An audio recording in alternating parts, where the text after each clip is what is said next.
And I'm like, I have to go to the bathroom. I have to go to the bathroom. And you guys were like, oh, the bathroom's on the first floor. So I ran back downstairs and I went into the girls' bathroom, but there was 2 stalls and no visible sink. So I went into the open stall and the sink was in there, but there was no toilet. I guess the toilet was in the other stall. So I'm in the sink and like I'm washing my face and trying to get the blood off my face and my mouth.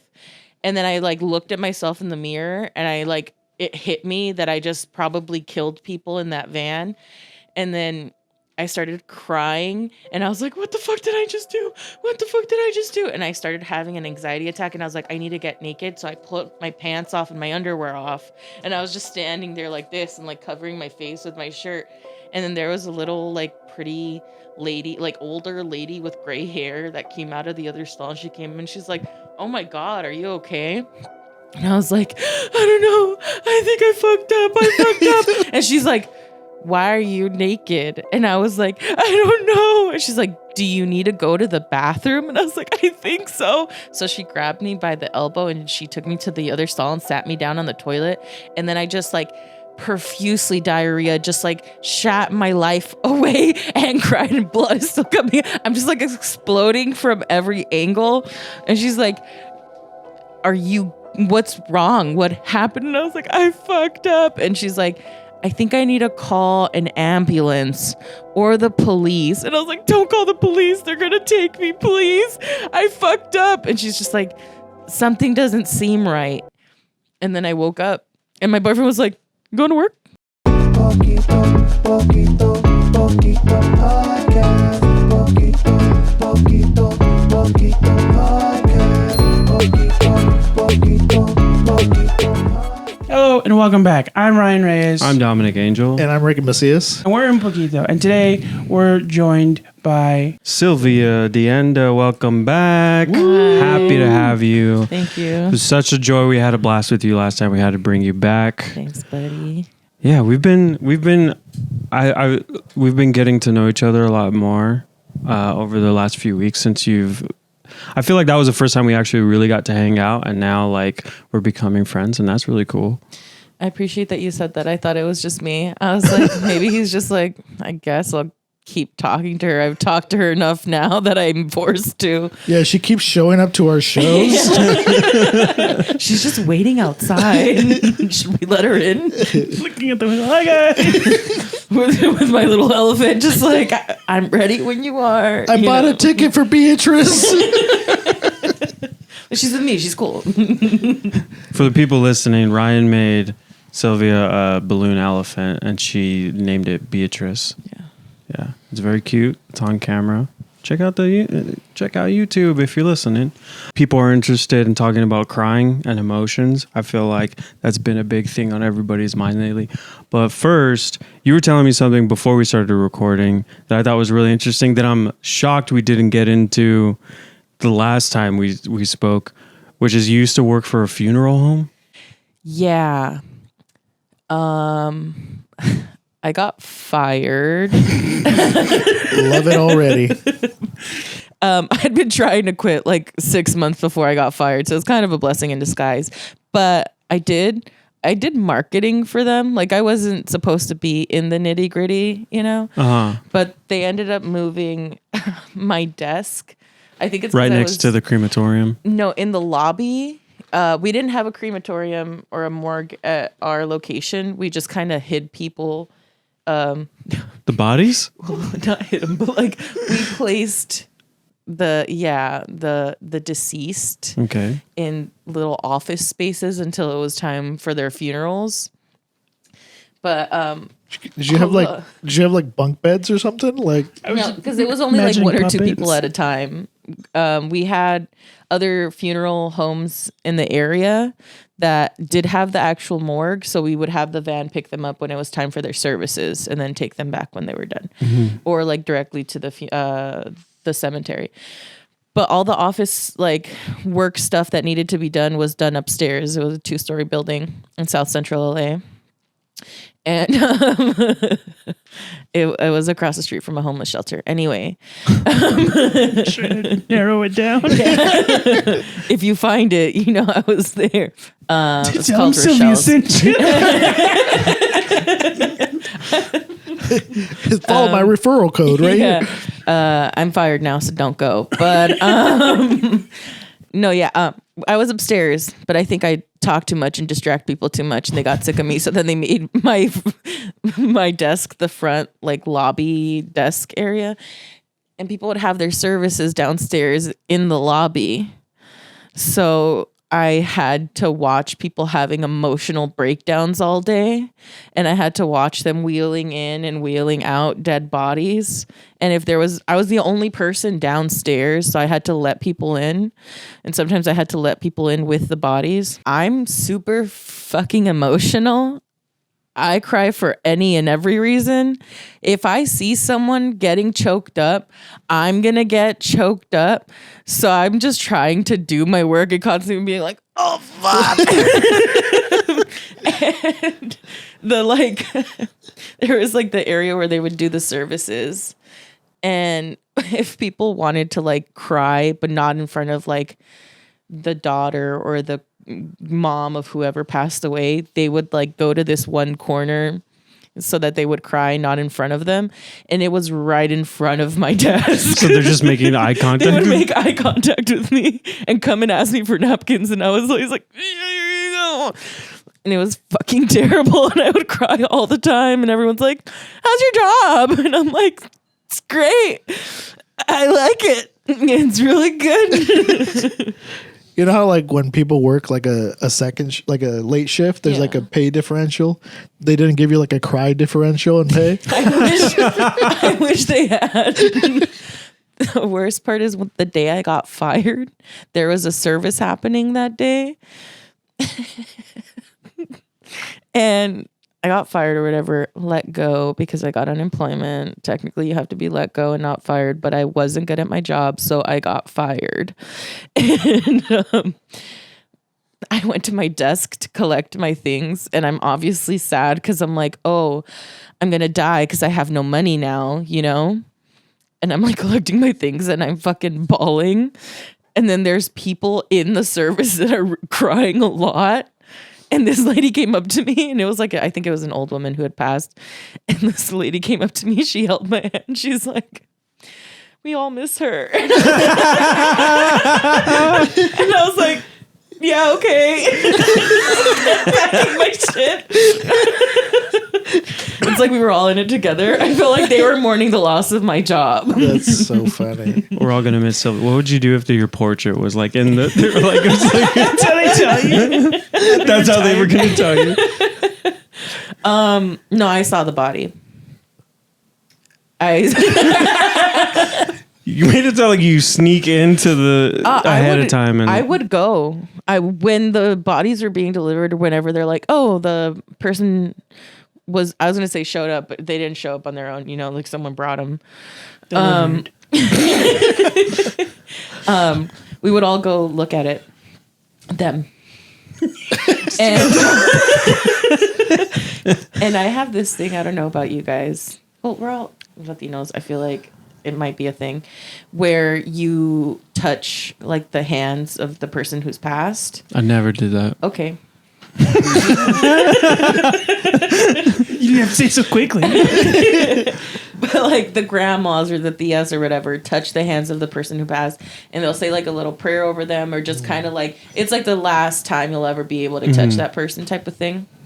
And so every time a body would come in, I would always touch their hands. I wouldn't do it to pray over them or anything. I mean, sorry, R.I.P. and all that, but trying to get a little stranger action going.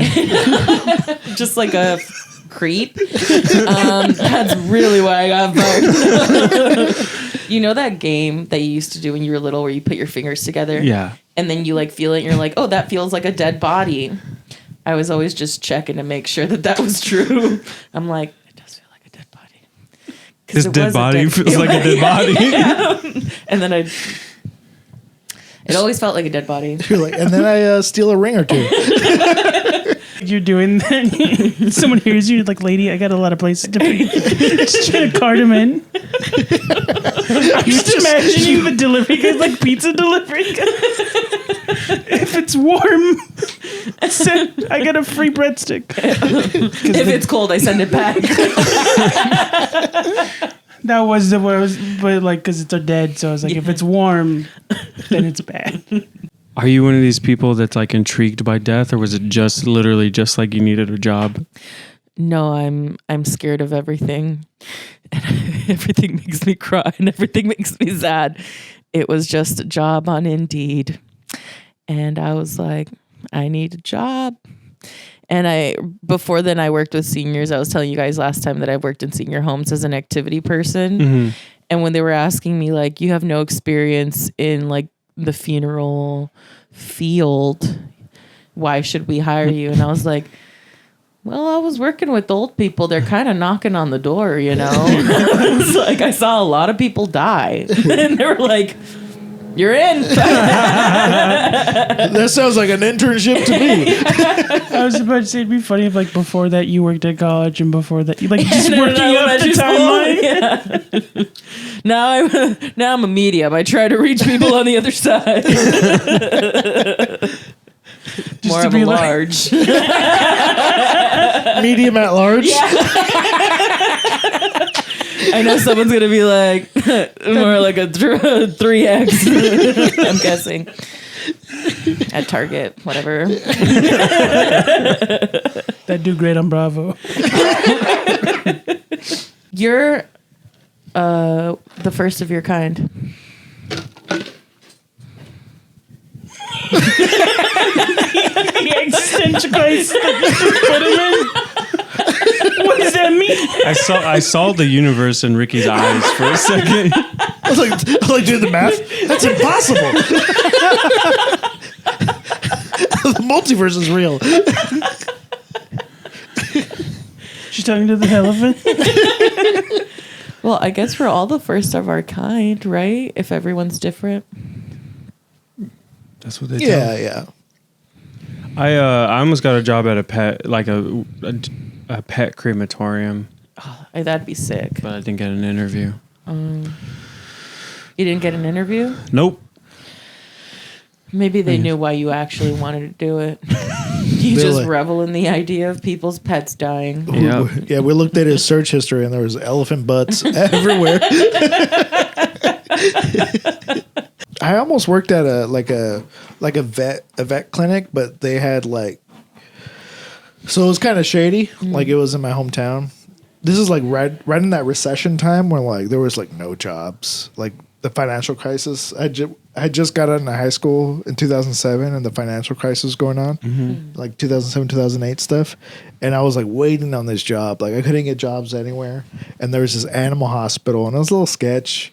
And I got an interview. She's like, I'll let you know when I need you. And it was like months, before I heard anything back.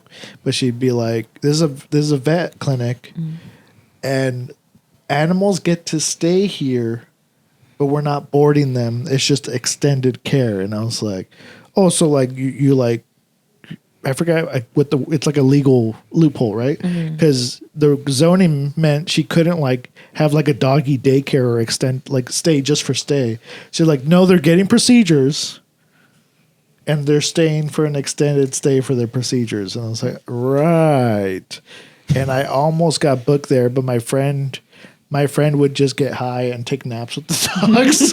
And I was like, damn, I want to work there. Like, if he can get away with that, like, that's what's up. But I didn't get hired, There's not much there.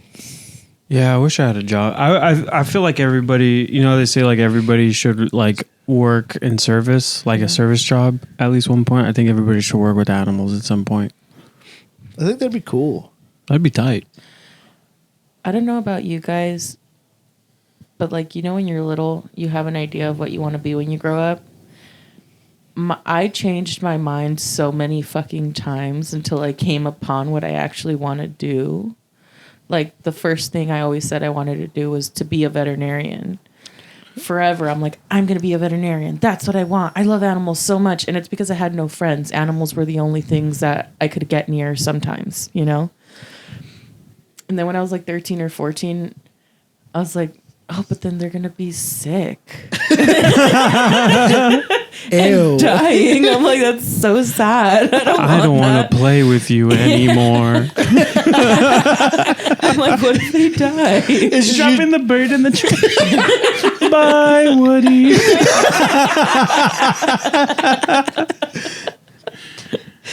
Oh man, yeah, I've dated a vet tech. They're definitely sad. I'll tell you that. It's rough. Yeah, because like the problem with people that love animals is they really love them. Yeah. And then so they'll work like they'll be a vet tech, they'll be a veterinarian, but they'll just try to save as many animals as they can. And if you've ever been to their place, like, Yeah, their house just smells like shit. you know, for as many animals as there was, it didn't smell bad for what it was. But like, man, there's just like all these like sick animals, like like guinea pigs and dogs and tortoises and cats and But bunnies. sometimes they're like,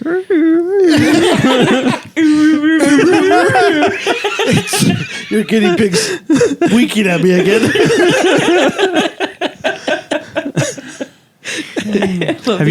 have you had jobs where you had cry moments at work? I still do. I guess there's like work, like there's like work related stress that like brings you to crying, which I've had, but also like that, like the like jobs like that, like being at a funeral home is like a job where it's like I'm sure it's rough. I had that at Access, but before I get into that, did you guys don't have any of that? When we worked together. No, so I was like 3 years out of high school and still learning to cope with like my anxiety disorders. And one thing that was very exacerbated at this job was I have panic disorder. So I'd get a lot of sudden panic attacks. And it was just like they had put me on a machine, and this is before they actually like improved on the machine. It got way easier later on. There was like 3 people that ran it. When we first started, it was me and this dude that was supposed to help me, and he would just like wander off and like vape and like do other jobs. I hate that so much. Yeah. So that would, it was like 12 to 14 hours a day at this machine that I had to run myself. And It was there's, like, 14 hours a day. sometimes. I worked there. I know, and you were my ride. That's how I remember. Oh right, yeah. He was. I always like telling him he was my boss, my ride, and my landlord. And then he fired me. Yeah. And after I fired him, I was like, so hopefully you get something else because rent's due in 2 weeks. I was like, let's save it till we get home. And then I sat in the lobby while he went back to work. Yeah, I don't know why we did it in the middle of the day. Yeah, I don't know why either. I don't think they knew that he was my ride home. But yeah, so that job made me cry a lot. And then the boss walked by while you were sitting in the lobby and they're like, man, this fool doesn't do shit.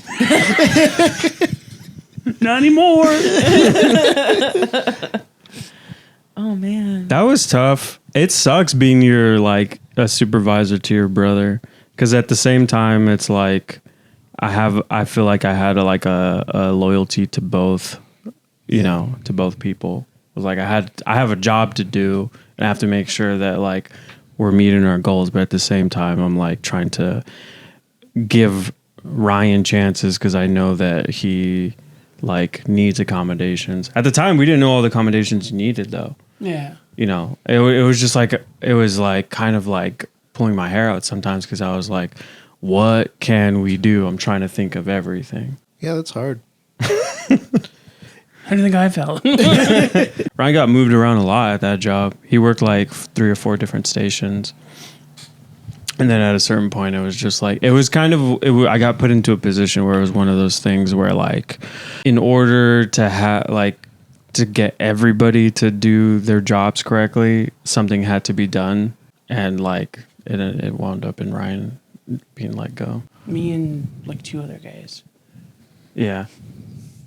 And then it was smooth sailing after that. My job was easy. You do.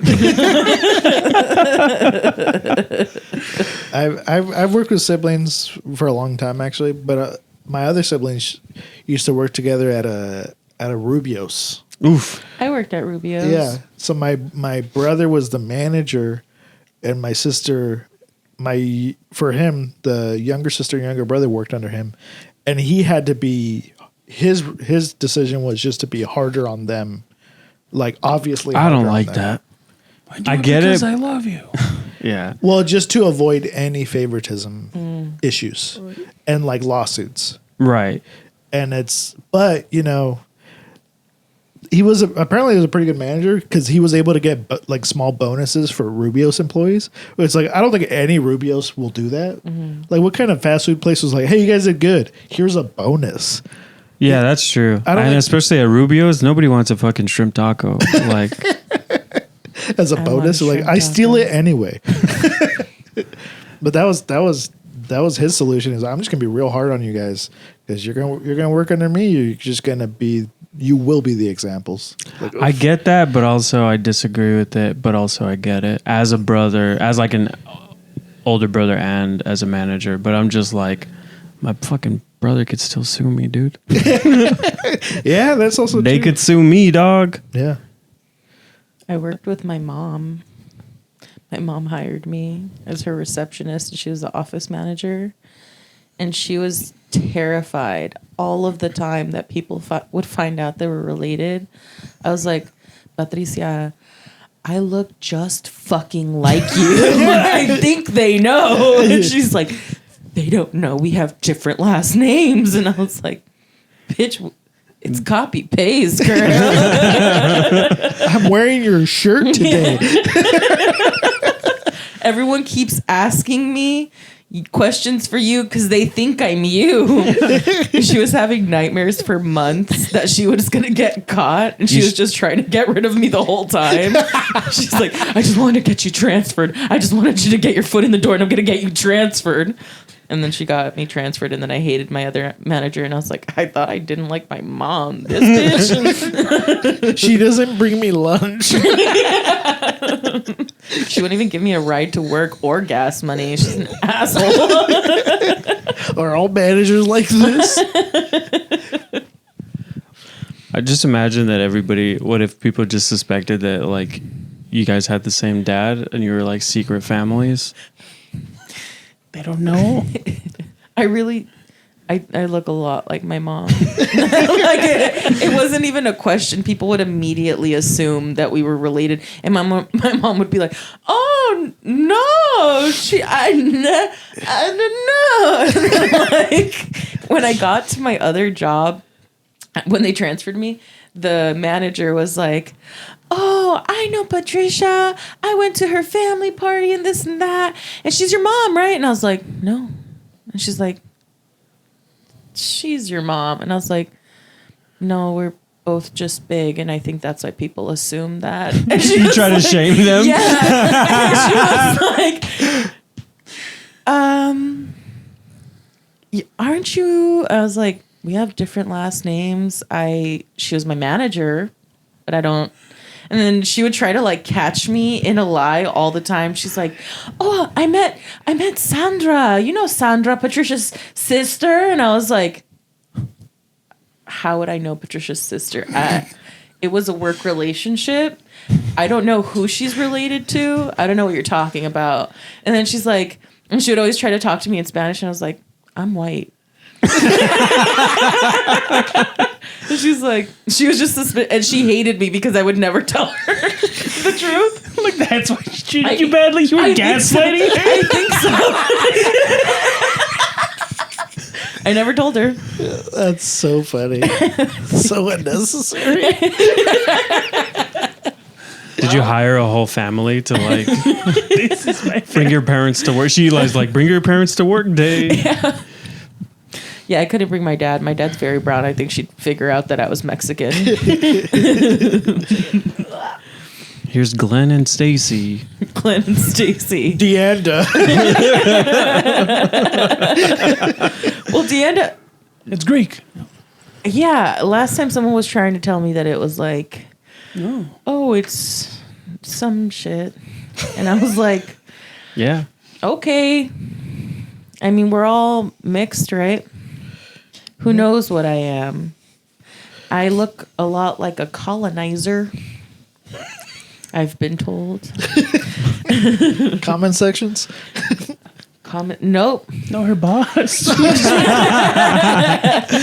Nope. Just people that look at me and my family. Yeah, your family. Yeah. Your family tells you look like a colonizer? Yeah. My dad specifically. My dad's a very brown man. And all my cousins are tan. They look Mexican. And I came out fucking white. And they were like, I'd always be like, well, colorism is a thing. Right. What? Yeah. So colorism. My grandma was always like really like, well, both my grandmas were like, oh, she's a what, like güerita and all that stuff, you know? But my cousins hated me and they all bullied me. So they would always tell me, they're like, that just means there's more colonizer in you, right? The further you are away from indigenous people, the closer you are to the colonizers. They're like, so you're the people who, are, and pillaged. And pillage. Our people and all that stuff. And I was just like, I just got here. I don't have a dick. I couldn't have done it if I wanted to. Just imagine your dad, like, you come onto our land, take our resources, and like, you made me. You have to feed me. It's the law. You ate the last Pop-Tarts. They're like, stop giving her regular milk. Give her chocolate milk. I was working at Access, and it was an easy job, and like you would meet like pretty chill people most of the time, but sometimes there would be moments where I was like, fuck, this is depressing as hell. Like one time, I think one of the saddest times was like, I picked up this woman from her sister's house, and like, it was so fucking hard to load her into the van because she had like really bad like leg pain. And she used a wheelchair. So, and it's just like, you have to be very careful to like not bump them, especially her. Some people are cool with it. They're just like, just get me in. What? I thought you meant like the people bringing her in. Like some people don't give a fuck. Well, that too. Cool. You just gotta go in with speed. There definitely is that. I've had conversations, dude. People that use wheelchairs, like, they would tell me some stories. Like, people don't give a fuck about people with disabilities. Like, it's tough. And even for the jobs like that, like where your job is supposed to be to like provide a service and like provide some level of care for these people, like people would just fucking shove them in and like, or lift their wheelchairs. You're not supposed to do that. You're supposed to like wheel them, and it's very tricky to maneuver. But yeah, there definitely were people like that. Ryan. Craig worked at Amazon. No, but I picked up this woman, and like she was having it took us like 15 minutes to get her into the van, which is a long time. It's only supposed to take, the whole thing is only supposed to take 5 minutes, and then you leave. But it took longer, and like she was telling me about her day, and like we were having a nice conversation, and I saw on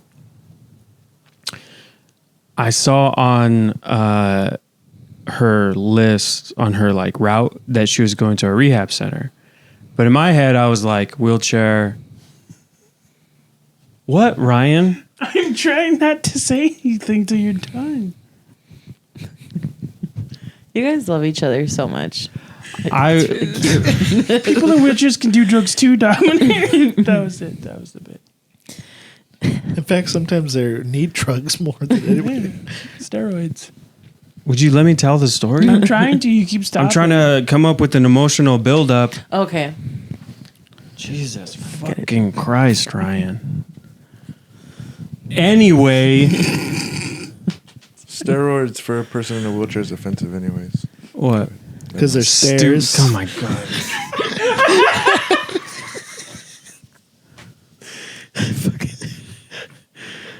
Who said puns aren't funny?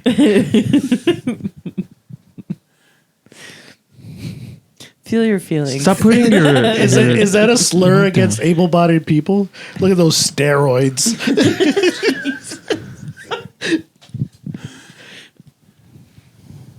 Yeah, so I found out she was going to a drug rehab center.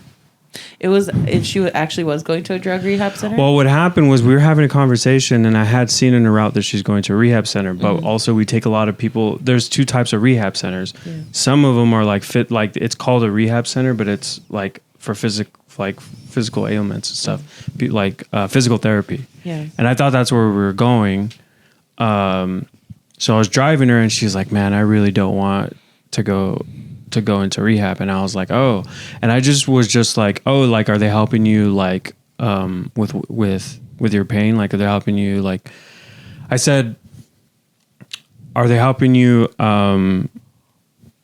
with walking?" And she just like sighed, and she looked up at me, and she just like smiled, and like her eyes started tearing up, and she just went like, and then looked away, and then I was just like, "Oh." And then I was like, and then we just like kept driving, and like the whole rest of the trip was just like very sad and somber. And then like I kind of dropped her off, and she like sighed, and she was like, "Thank you for your ride. Thanks for being nice to me." And then I haven't seen her since.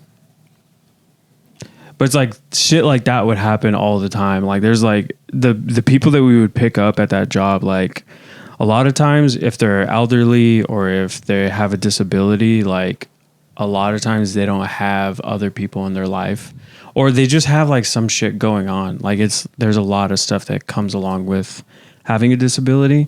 And sometimes they do have family or they do have whatever, but like it just the things that the extra stuff that they have to deal with is pretty rough. It can be. That was a sad job. Yeah. I'm over here getting fucking choked up. I'm like, oh my God, you better not fucking cry right now. I'm trying not to cry. I know like that was like the topic of conversation, but I'm telling you, it happened so easy. I've cried in front of Josh recently. Yeah. Like actually, I had a full breakdown and he looked so scared. He was like trying to get the fuck out of there. I was just mad at myself for being there. Yeah. Is it? Did you walk in on her crying? No, it's Made her because cry? she saw his set. You know. Sorry, that was too hard to laugh. We were trying to do a joke writing session actually. Him, Gigi and I. And I shouldn't have been there. The thing is, it's not like he showed up and I was already crying. We were having a regular conversation and then I trauma dumped and I just started fucking crying. And Josh was like, I thought we were here to write jokes. He looked so like, mad that he was there. And then he's just like, I feel like I shouldn't be here right now. Yeah, I felt like I walked into like you and Gigi like connecting, and I was just like, I'm also here. And then I was like, don't worry, I cry all the time. I've just told people, let it pass. Don't even question me about it. In 5 minutes, I'll be laughing again. He's just like, okay. Like just trying not to look at me. And I'm like, and then I just didn't feel like I was enough, but like, anyway, and then like I just moved on. He's like, I think there's a punchline right there. No, after that, it was just like, that's a joke. Yeah, for everything. It was awkward. She made me eat half her sandwich. I was late. It was the worst. Pretty good sandwich, though. It was good. Was it a cry sandwich? A knuckle sandwich. Pastrami on cry. That was better. Was it a marble cry? A marble cry. No, it was chicken. Cried chicken. Oh, It was Creole. Cryo. I ate crayons. Stop talking about the sandwich. I'm gonna keep saying cry. Okay. So it's easier for you to cry, is what you're saying. So you're a big baby. So let's get to the chase. You're a cry baby. Yeah. Okay. I think that's more closer to it. I'm very tender hearted to a fault. Like I can make myself cry on command. Like Do it now. if I'm having a conversation, I can. If Don't I do just it, please. It's gonna make everybody uncomfortable. I want to see what Josh felt like. no, I'm not. I'm gonna try my best not to. It's harder not to. Trust me, I'm on the verge always. It's like so bad because I won't stop laughing. If I start Yeah, this crying, motherfucker is laughing at everything in the middle of everything that's serious. We got Cry McGee over here. is that me? That's gonna be on the shirt. Cry McGee.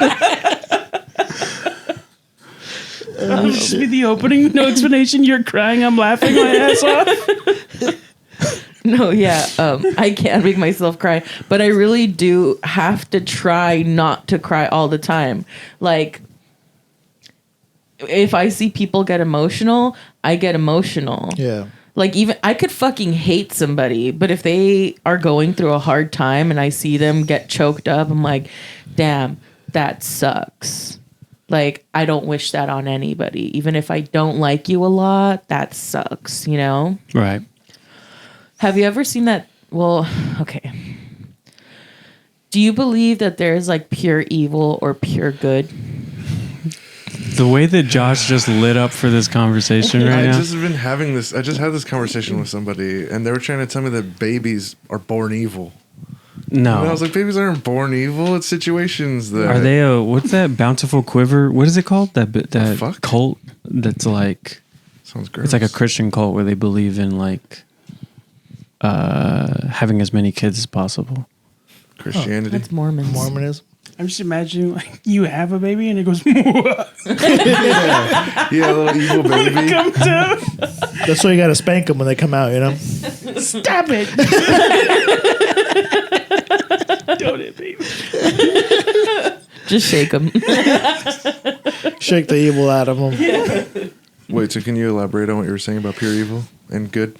So I feel like, you know, when you talk about people who committed the worst crimes in the history of mankind, right? George Bush.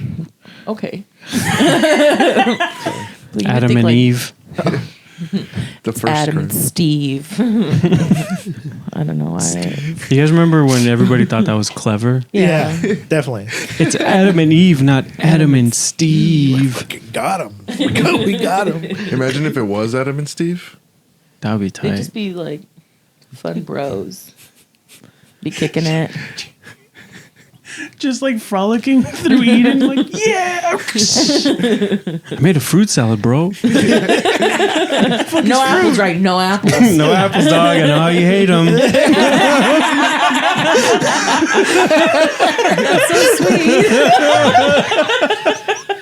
What could have been? Yeah. Like, I was thinking more along the lines of like Hitler. Him and George Bush both Josh- into painting. Both in a painting. Oh. Josh and I were talking about that. Sorry to go on another tangent, but we were talking about everybody talks about how they would go back in time to kill Hitler's. Like, would you kill Hitler as a baby? And I said the ethical thing to do would you have to wait until Hitler like grew up enough to hate Jews, and that's when you kill him. Why didn't we get? Why is everybody trying to kill him as a baby? That's scaredy cat stuff. Yeah. Scared cats. Why not instead just get like a Jew to be really nice to him? So then he's like, actually, Jews are really cool. They paid for my art school scholarship. They bought my first painting. Listen, Hitler has to die. Okay, that's the premise. But why isn't the other option just to be a good stepdad to Hitler? Oh. Didn't he need he just needed a dad to be nice, you know? I think we're on very tricky ground right now of trying to empathize with Hitler. Okay, but so that's that's what I'm you're just the trying to about. bang his mom. I'm not trying to be your dad. Nerd. So that's the thing. It's finding empathy for people who you feel like don't deserve it, right? Like, or if you think of just like a serial killer, people who are psychotic and they say stuff like, I don't have empathy. I've never felt anything for anybody or anything like that.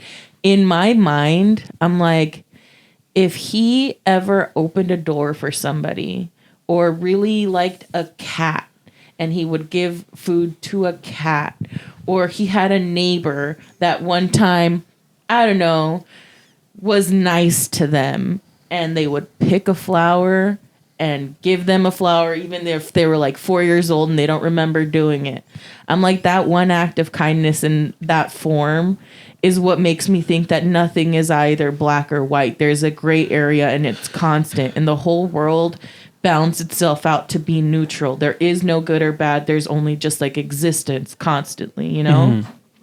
That's why I think having empathy for everybody all the time is necessary, because at this point in our lives, like, we like to think of ourselves as mostly good, but we don't know what might change us, or if in a different universe or whatever the fuck you believe in, we're not good. So you have to try to do your best to be good, to balance out the negativity of the world, you know? Right. When we become obsessed with these thoughts of like, the world sucks, everything's like shitty, I'm like, the world is neutral. The universe is neutral.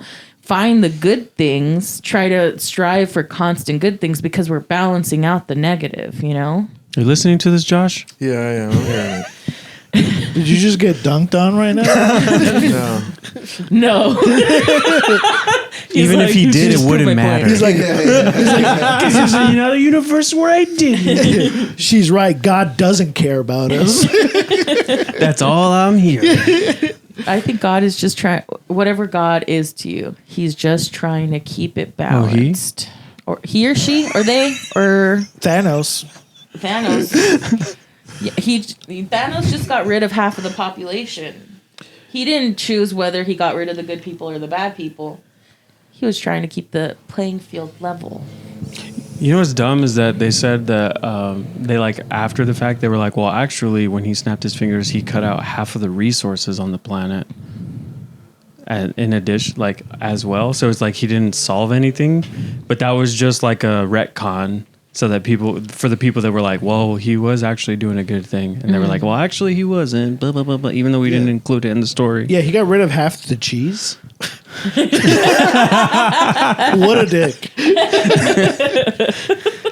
I love that that's your first thought. Of course, Less cheese. This guy's a bad guy now. all the potatoes are on his planet. But I totally agree. I agree with that. We had a discussion. I think it was like literally the next week after your episode where we got into stuff like that. And I agree. I think, yeah, it is super important to like navigate with empathy and like try.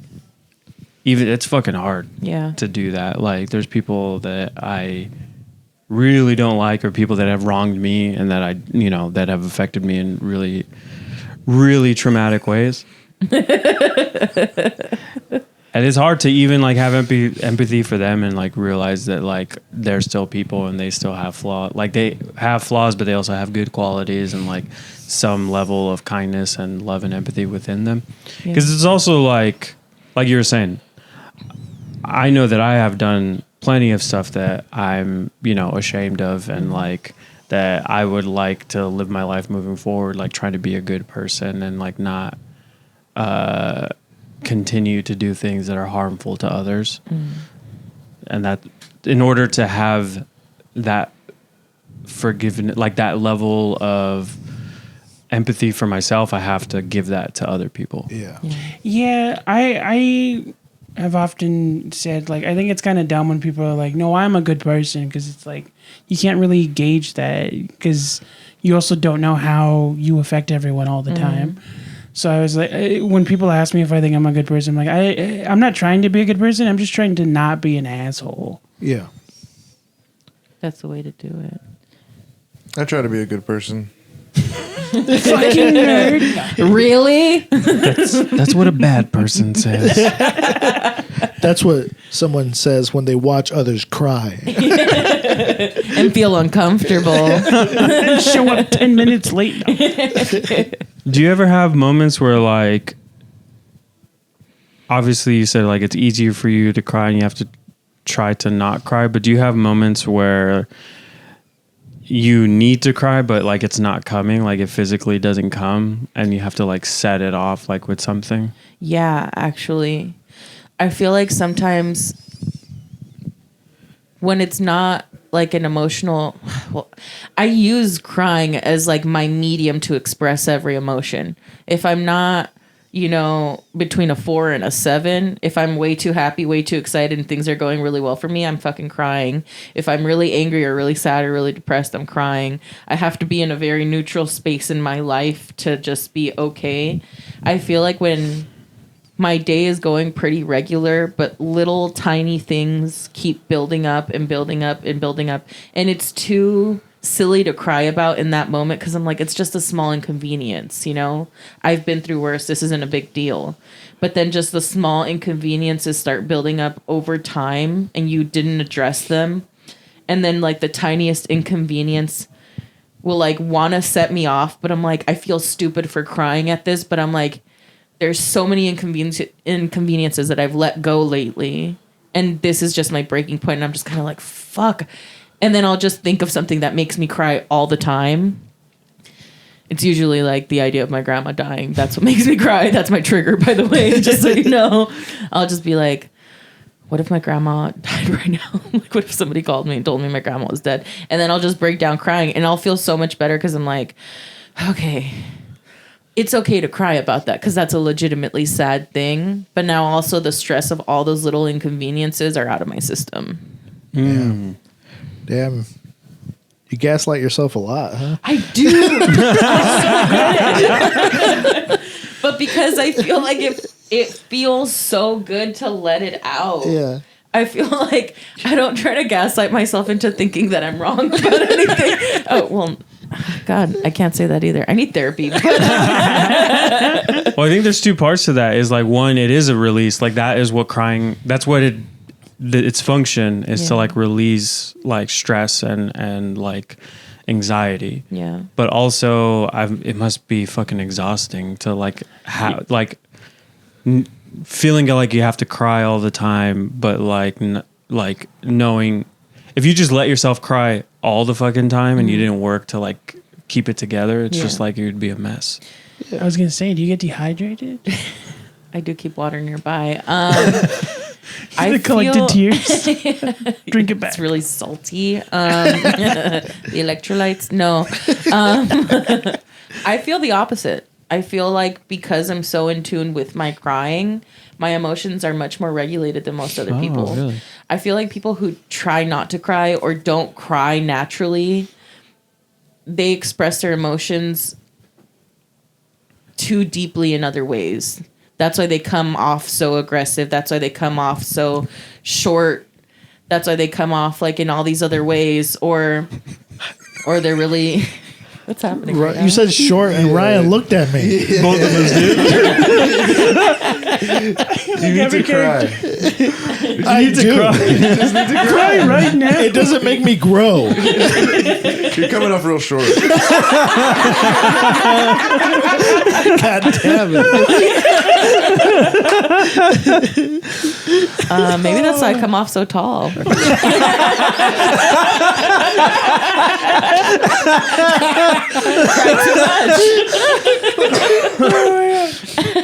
I'm not crying, I'm just tall. You like, wait. They're like, what's the weather like up there? I'm like,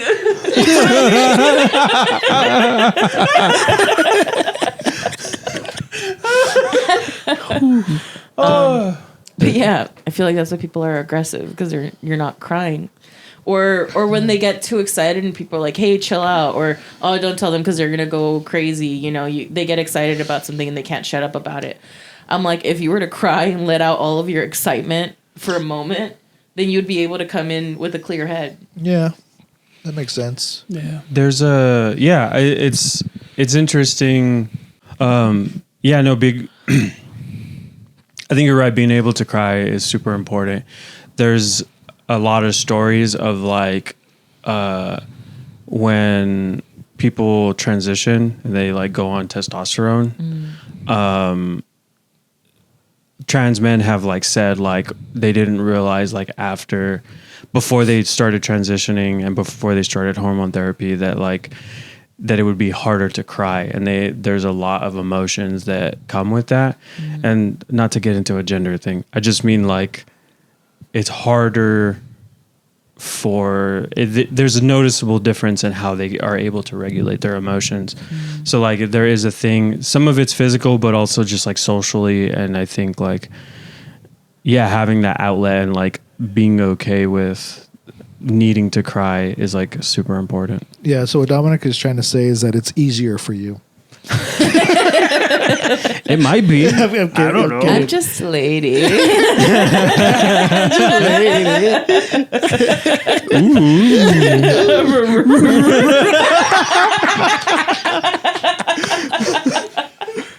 Get the reference. Josh is rolling his eyes because he's gonna have to find time to include that in the episode now. That's not why. I wasn't rolling my eyes at all. Can you even see my eyes? He was crying. That's how he cries. He rolls away the tears. Yeah. Sometimes I've I'm done trying to that. do a show, and so I say things. At your expense. It's called acting. You're a very But- literal person, Josh. Are you autistic? Littering and I don't think that's what that means. That's what he's gonna say. But yeah, it's fucking nothing came out of my mouth. That got me thinking about how I regulate emotion because I've everyone knows I'm autistic, and part of that is a struggle with emotional regulation. Like when I was a kid, I cried a lot. To the point where they gave me a theme song, and it was really shitty. Ryan's always crying. Yeah. it's a bop. My mom would sing it sometimes. It's catchy. How did it go in song? Ryan's Fucking shut up. always crying. That's like, I mean, now that I do it, it sounds like torture. Like, Yeah, It's pretty terrifying was. sounding. His eyes got wide like he was reliving it. You and your other brother are holding hands in the hallway, singing it. They were wearing dresses like the girls from The Shining for some reason. Right? I don't know what divide is here, but I don't like it. He's on his tricycle, like just Sorry, buddy, that sounds hard. whoops. But it's been a weird transitional thing where I definitely have gotten better at coping and being able to like not keep things in, but like keep myself calm. So it's a thing where like I'm not as, I don't want to say sensitive because I feel like that's sounds like I'm coping badly. I definitely am better at regulating, and I'm better at like being able to get through moments and understand when it is and is not necessary to cry. Yeah. But when I do reach that precipice where I can't hold it back, it is hard to like control that. Like when it does come out, it comes out a lot, you know. I also, it's kind of, there's also like a physical component to it. Like my eyes water easily, Yeah. and it's not related to like my emotional state. Yeah. Have we talked about how like being Latino affects like our relationship with crying?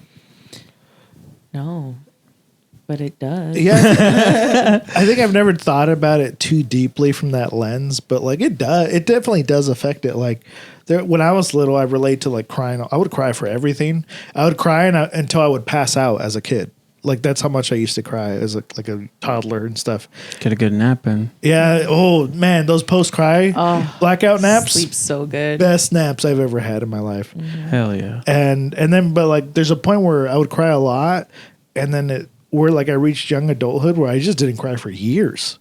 I was like, well, this isn't a good enough reason. Like the way you gaslight yourself, you still do, but you let yourself cry. I just for like 7 years I was like, not a good enough reason, not a good enough reason, until I just bawled one day, and ever since then like, I can cry now and stuff.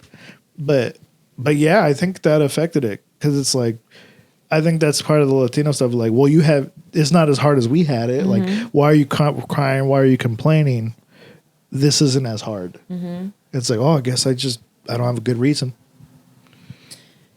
I think the problem with that, all of that, and I kind of saw that even when I was younger, was that our parents would always tell us, like, you don't know what we had to go through for you to live as easy as you do.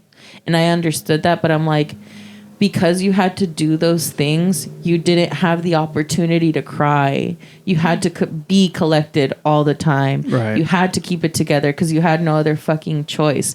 Your mind was constantly busy and anxious, and you didn't have a moment to yourself where you could sit and cry. That's why you think it's wrong for me to do it, because you feel like I don't have a reason to. But I have the time to reflect on my emotions because you've allowed me the luxury of sitting here for a second.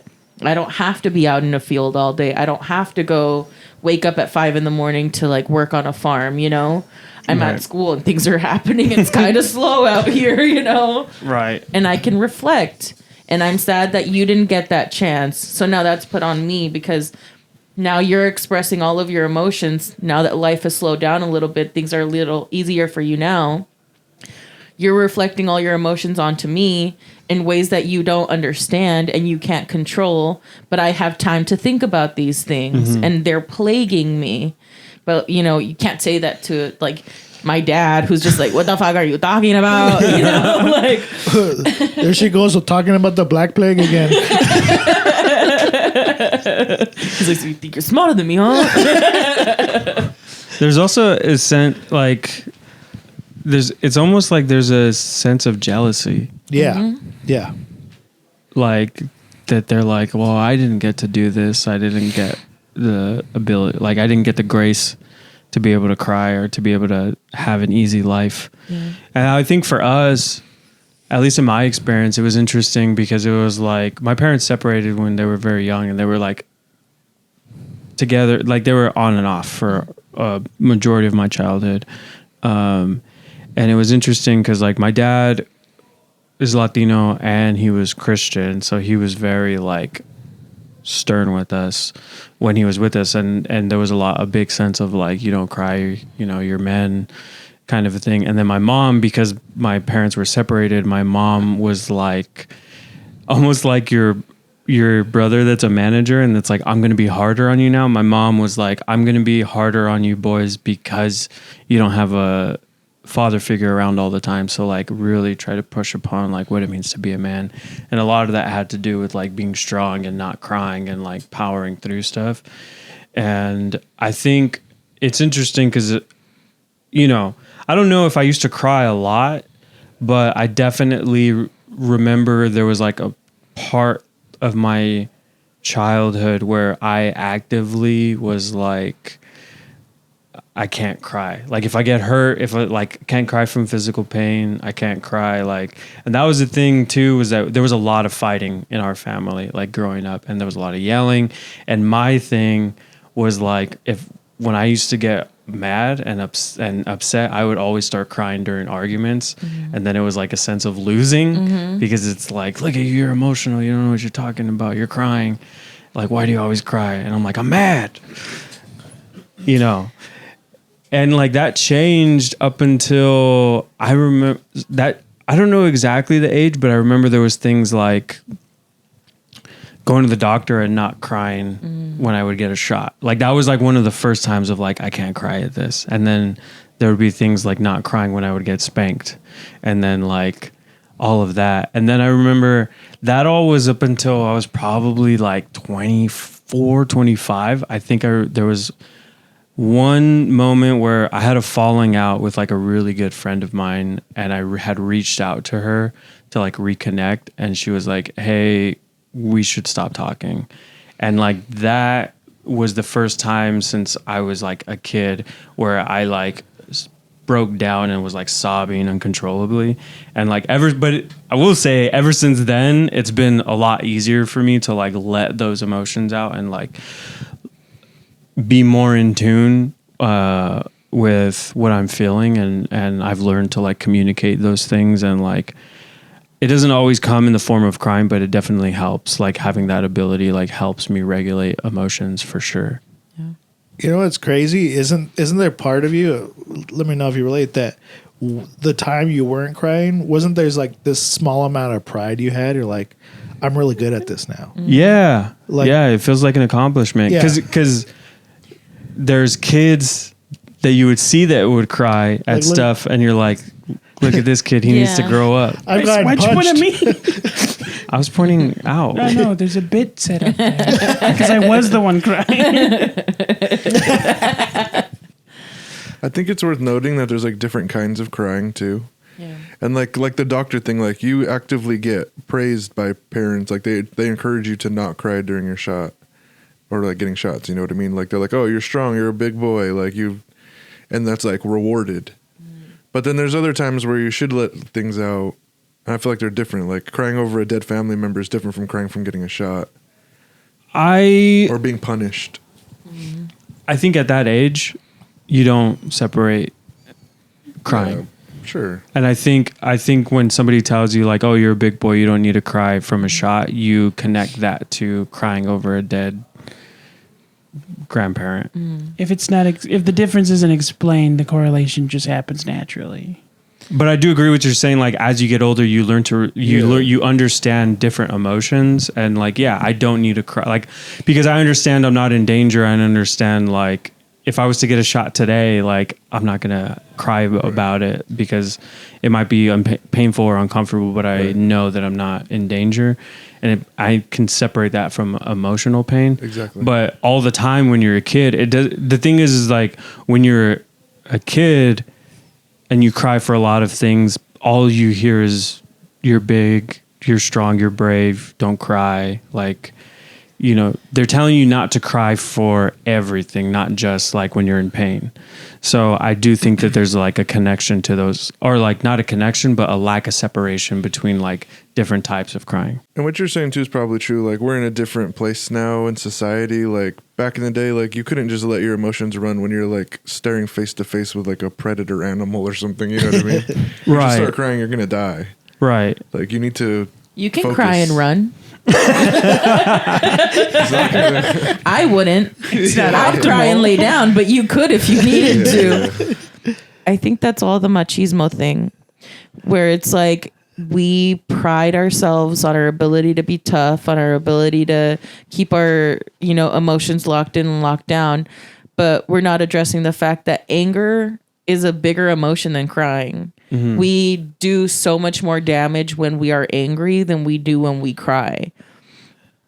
And it's crazy because it's just like being Hispanic, a lot of the machismo, it's just because you're trying to separate yourself from femininity so much. You're trying to, even girls are encouraged, when you're a girl and you cry a lot, eres una chillona. That's all you are. Mm-hmm. Eres una pinche chillona, como lloras o como chillas, or like get yourself together. Like being as close to a man as possible is so like highly regarded. It's like, oh, you're so tough. Oh, you're so this. And that's always closer to being a man or whatever. But I know, I want to argue so bad. But it's true. Yeah, I know what you're saying. So shut the fuck up. There's She got you. Cry about it. There's her dad. Well, I think it's okay to feel your feelings, So I think anger, it's another emotion that you should still feel, and like you have to let that out. Yeah, but the way we express anger was Right. always the wrong way to do it. For sure, facts.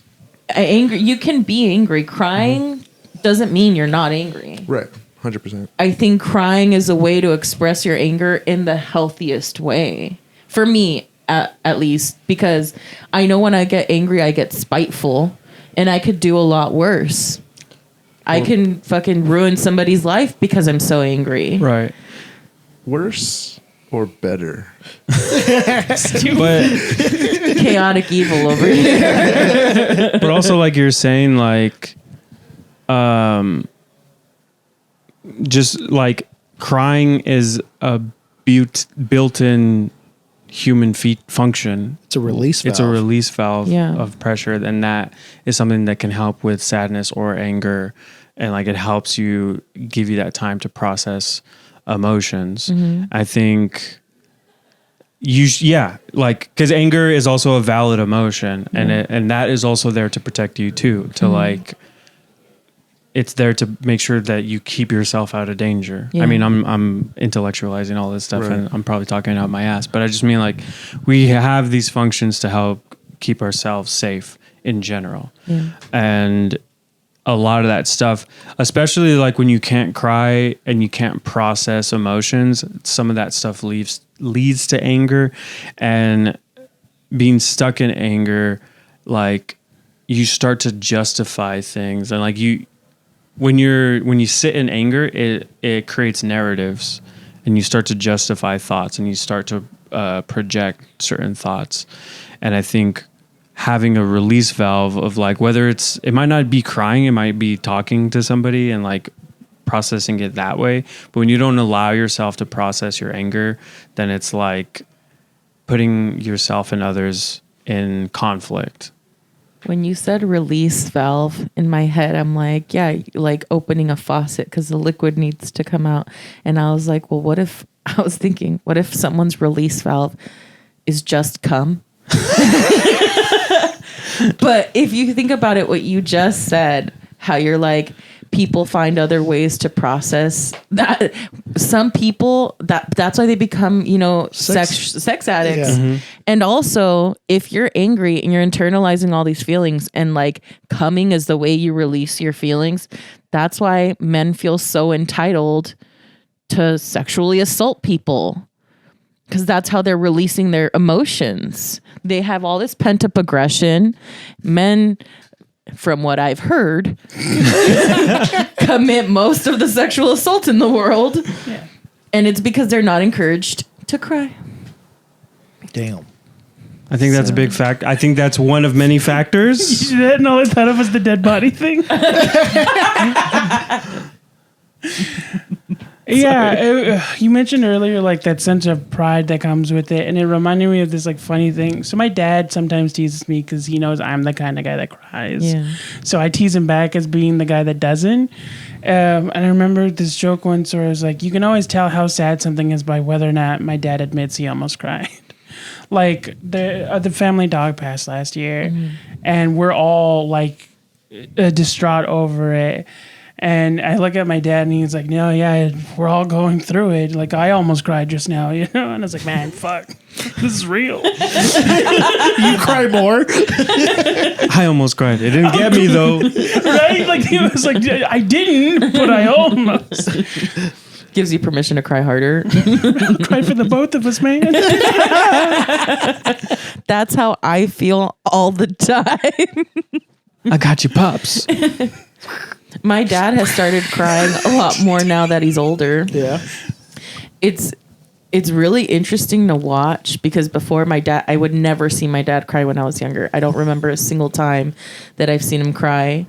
But as we've gotten older and I've hung out with him, like, here and there, he'll just start talking about like my childhood or like my other sister. And he'll just like look like either he's filled with regret with something, or he'll talk about his own childhood with his dad and how he was treated, and he'll just think about it like, damn, I can't believe I went through that, or damn, I can't believe whatever, and he'll start crying. And I'll feel sad, but for some reason I can't help but laugh. Like, and I'm not laughing in his face. I'm trying to hold it together, but I feel like it's the funniest shit in the whole world when my dad is crying, just because I grew up my whole life crying way too much and him being angry about it And all you're the like, time. Well. The turntables. Well, DJ Cry Dad.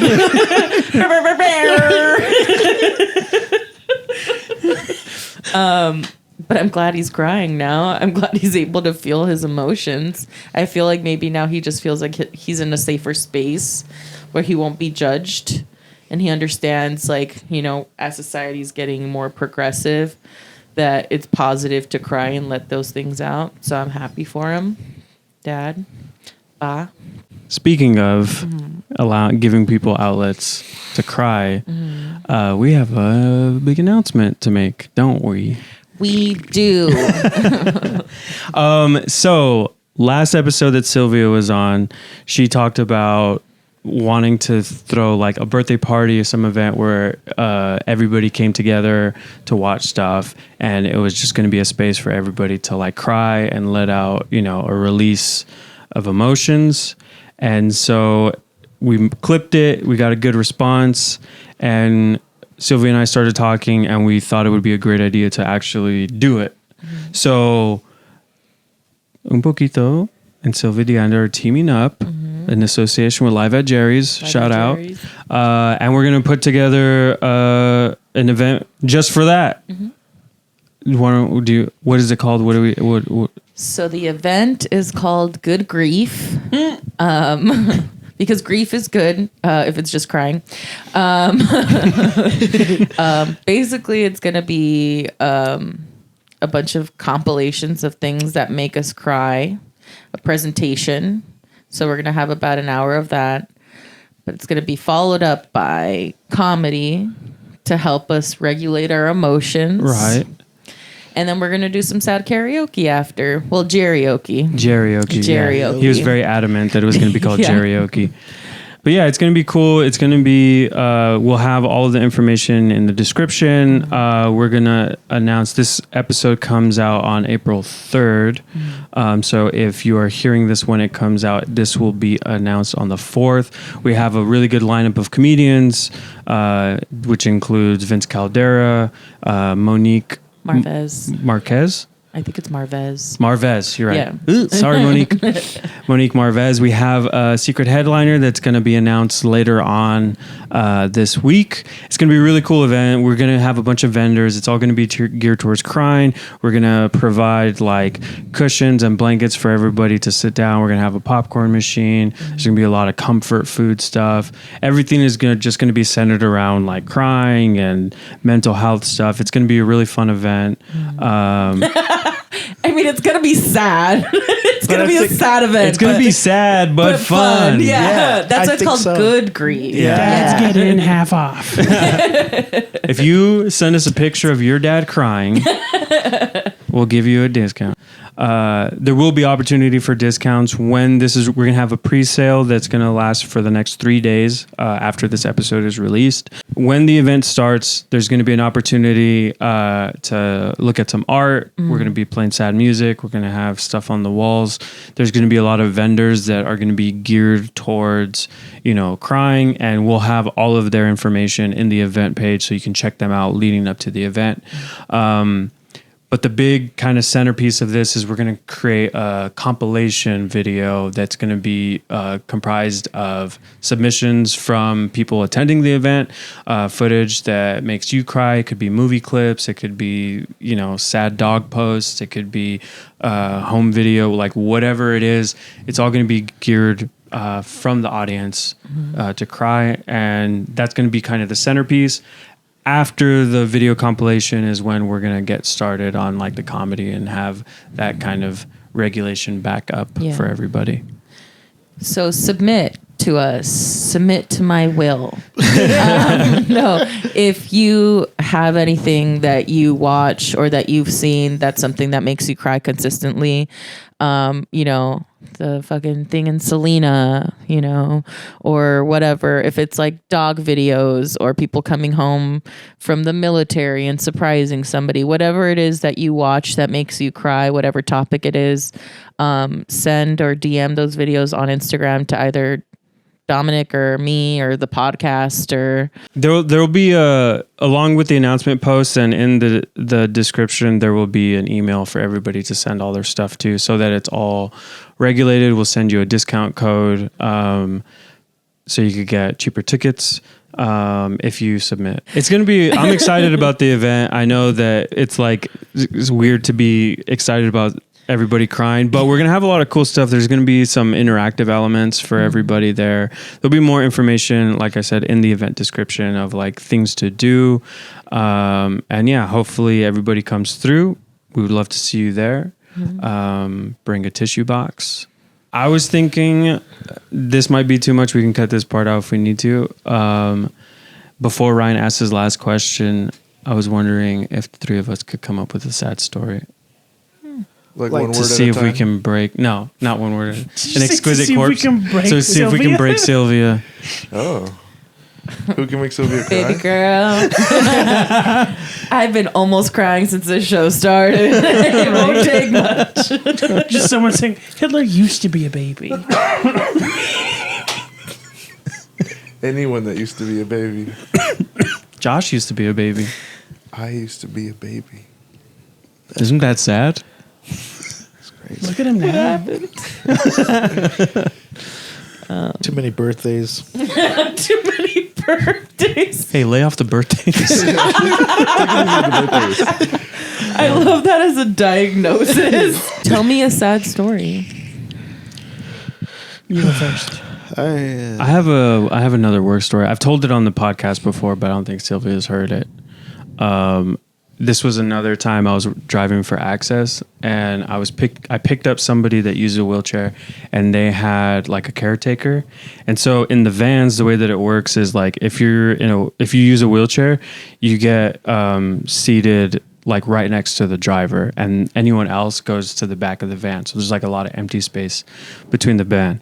So I picked her up, and her name was Mary.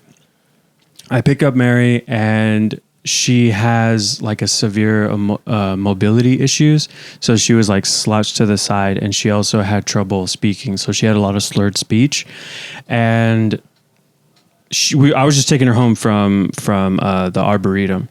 And so the whole time she's giving me directions. We have the directions. We have a iPad that gives us the directions. But the whole time she's like telling me where to go. And I'm like trying to listen to her. Sometimes it's a little bit hard to hear her speak, to understand what she's saying. But I'm like listening and asking her to repeat herself and like taking the routes that she wants to take. And like halfway into the trip, her caretaker's like, Mary, he has to do his job. Like, let him use the directions. And like, I don't say anything to her caretaker. I just like keep listening to Mary. And it was an uneventful trip. We get to her house.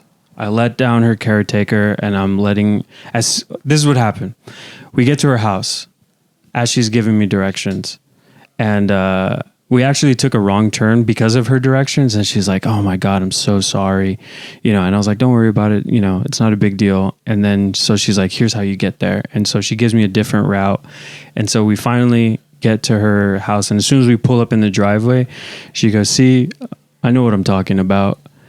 And that was like, I realized like nobody ever listens to Mary. They kind of just keep her like around and like carry her along with the activities. But nobody listens to her, and she just wanted somebody to pay attention to what she had to say. And then so I let down the caretaker, and I like unhook her chair, and like I'm wheeling her out, and she goes, thanks for the ride. She goes, enjoy every moment of your life. That's how I live. And then she just leaves. I feel like...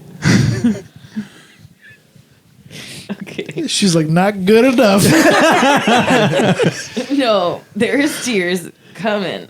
But like when porn stars can't perform. It's like the end of Boogie Nights. Do you need a Viagra? Yeah. Do you need me to get you sad over here real quick? No, I've heard it's not good to take 2 Viagras in one day.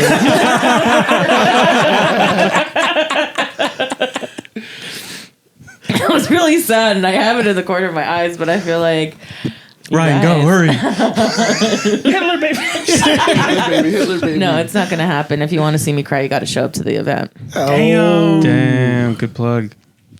I accidentally scratched the mic. I'm sorry about that for later. The moment we shut off the camera, I'm just like, you motherfucker! Start crying. I mean, do we want to keep doing stories, or are we done? If you got one, but if not, we're ready to... I have like it's not my story. It's the thing that makes my mom cry all the time. Judge Judy. Judge Judy makes your mom cry? She's loves- so judgmental. She loves seeing a woman in power. No, so my little brother in high school, we had kind of 2 specific. I don't want to say passions because he doesn't do one of them anymore, but he was into football and he was into violin. He was part of the school orchestra. And I think the first thing he learned was like Canon in D, something like a very popular classical song.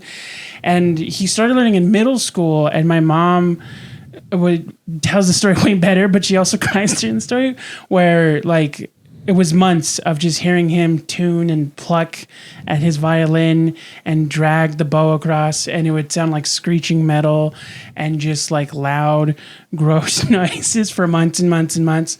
And after a while, she tuned it out, so she wasn't hearing him as he learned the song.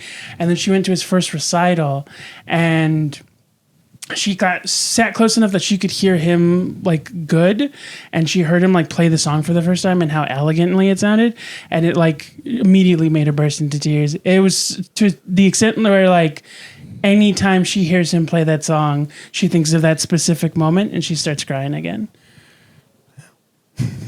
Ricky, go. Okay. Oof. Okay. Going for the kill. I think I got one. For some context, I'm from a big family. I'm number 8 out of 10 kids, and my dad died when I was pretty young. My dad died, and that's not even the sad part. My dad died. My dad passed away, and my mom was left alone with us pretty much. And she had a lot on her plate, and I remember there'd be moments, and I still remember this from when I was little. Fuck, I'm gonna cry. Good, that'll help. So She would ask me like, who's gonna take care of me when I'm older? ¿Quién va a ser mi Juan Diego? And I would grab her and be like, yo voy a ser tu Juan Diego. And I meant it. And a lot of time passed, and I lived with her, and I kind of caretook for her. And I ended up moving out when I was like 32. And it was like really hard, because I promised that as a kid. But she like, she like let me go. She's like, you're really good to me. She's like, you weren't mean to me. She's like, you weren't mean. And I was like, that's all it took, huh?